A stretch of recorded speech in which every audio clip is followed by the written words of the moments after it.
wedok tenan cok tengereh lagi lho iki tak delok nang anik bareng ya wedok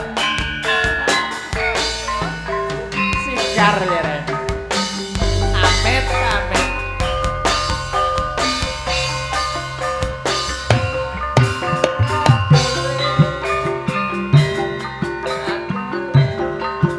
rondo banyu angin monggo Pak Yadi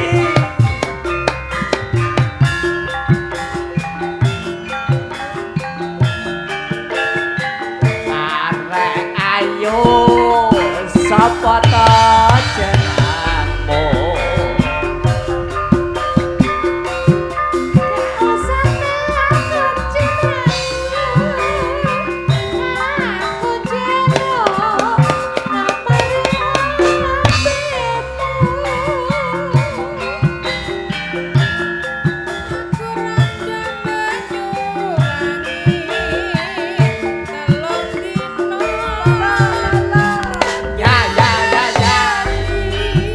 Sarni Suka Kidul rondo seksi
Semangat ya, Mbah.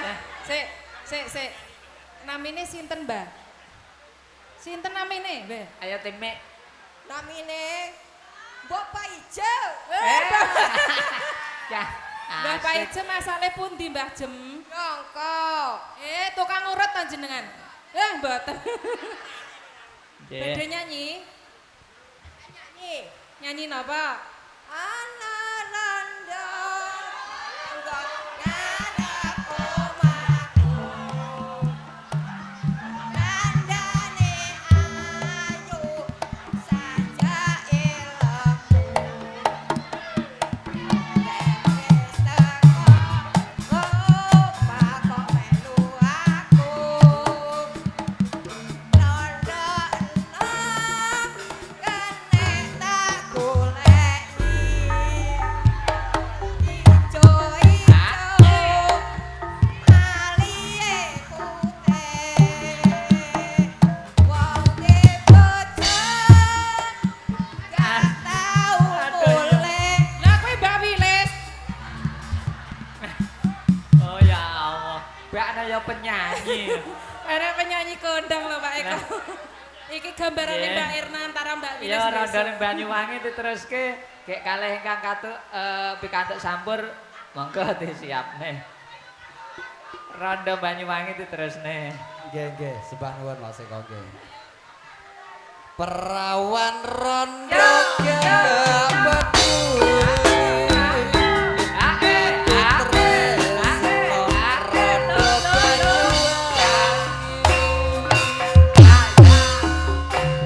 Najan raja aku suci, mergo aku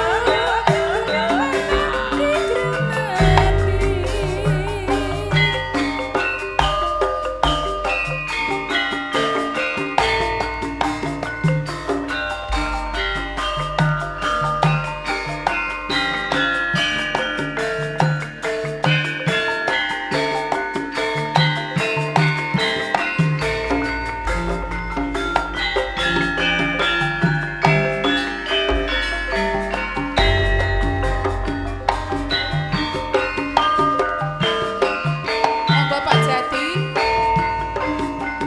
Uyur Eldi.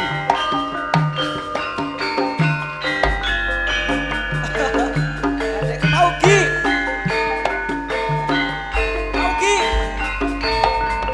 Menenge wonge. Oh.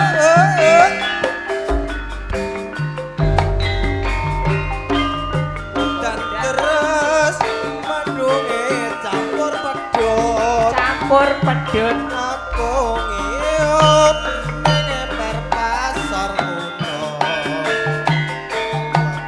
Pasar jarine tuku tahu. Mesetina kok ramatu. Taleboni pasar wis katon sepi. Bakul-bakul dagangan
Syuting ku ya tobat-tobat ya ora tobat.